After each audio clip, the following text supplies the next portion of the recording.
السلام عليكم ورحمة الله وبركاته. ازيكم يا شباب؟ اخباركم إيه؟ يا رب تكونوا بخير. النهاردة يا شباب جايب لكم شرح عن قفازات الاصبع، وان انت ازاي تعملها في البيت للناس اللي ايديها بتعرق بدون تكاليف وبدون مجهودات. يعني لو ايديك بتعرق ولا حاجة، الشرح ده هيفيدك ان شاء الله. كل اللي هنحتاجه بس ابرة وخيط ومقص وقماشة تكون قطن بس هو الموضوع بسيط جدا، بس لازم تكون القماشة قطن يعني.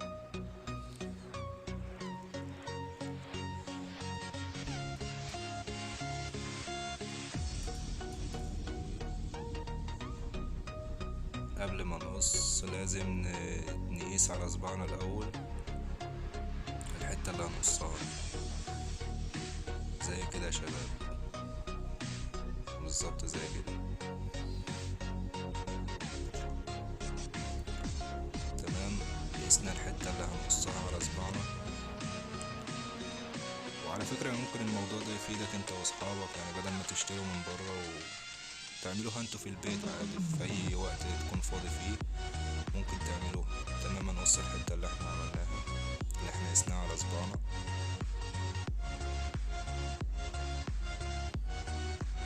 تمام، هنقيسها على صباعنا. مش لازم يعني اللي هو تدخلها او اللي هو، لا عادي ممكن تسيب حتة بره، ايوه كده. تمام يا شباب، كده هي اتعملت. أنا معلش انا قصيت الفيديو بس لان الموضوع ممكن يعني 10 دقايق، فانا مش عايز اطول عليكم.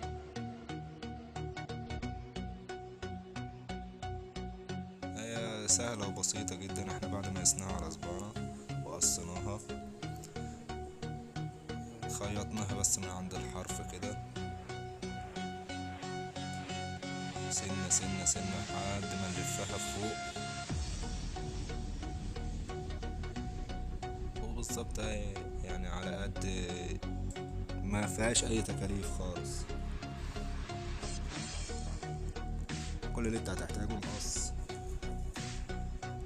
زي الفل، مقص وابرة وخيط، حتة قماشة، وهتعملها انت في البيت عادي جدا.